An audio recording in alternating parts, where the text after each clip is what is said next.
can't observe it, then go in carefully. I like to do a bit of research sometimes and find out what I can. I like to observe the fighters that come out of a particular club. I like to see what people have said about them. There's plenty of social media. It's not hard to find out how people spar often and how they treat each other and what kind of respect. I've found often if you go in light, more people than not will spar light with you as well and will respect that approach that you've initiated.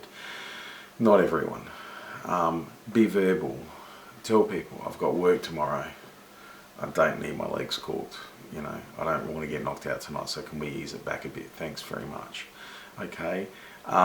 If your ego is getting in the way of you communicating to other people and keep preventing yourself from being hurt or preventing you from hurting other people, then you're very foolish and you should not do that. Okay, ego's there for enjoying life. It's not there for making these decisions. Your brain, your reason, your logic is there for that, and that will tell you when you're in danger or when you need to calm things down.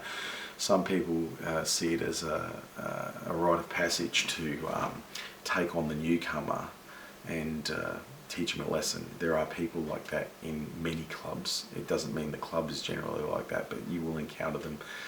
They're people you need to communicate with. They're also people that you might need to just say, hey, see ya, I'm going to take my gloves off. This isn't safe for me. I'm sorry, man. No offense, but that's the end of the spar for us. They're people you need to do, and if you're too scared to do that, if you find that too difficult to do, again, pull a hammy. I mean, I'm not a big one for advocating the seat, but in the face of potentially being beaten up, it's not an entirely unreasonable option. I always feel it's better to tell people, you are going too hard, this is too dangerous, I'm going to get hurt or you're going to get hurt. I don't want to do this. This is not what I do. Can we just move around and go light and do what we need to do to work our technique?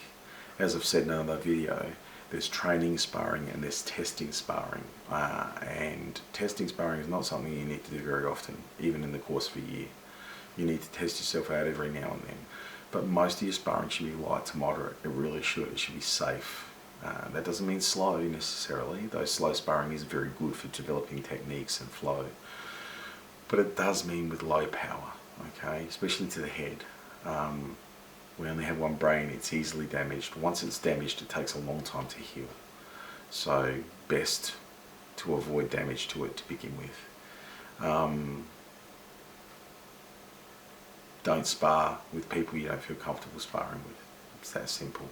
But if you do enjoy sparring with someone and they're able to ratchet up and ramp up their control and ramp it down, and they're able to have adequate control over their emotions and their body, then you should try to spar with other people. You should try to roll with other people. You should try to have these experiences because they are invaluable to a martial artist and even more so to a fighter.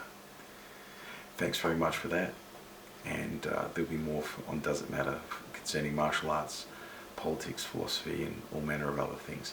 Thank you very much. See you again. Bye.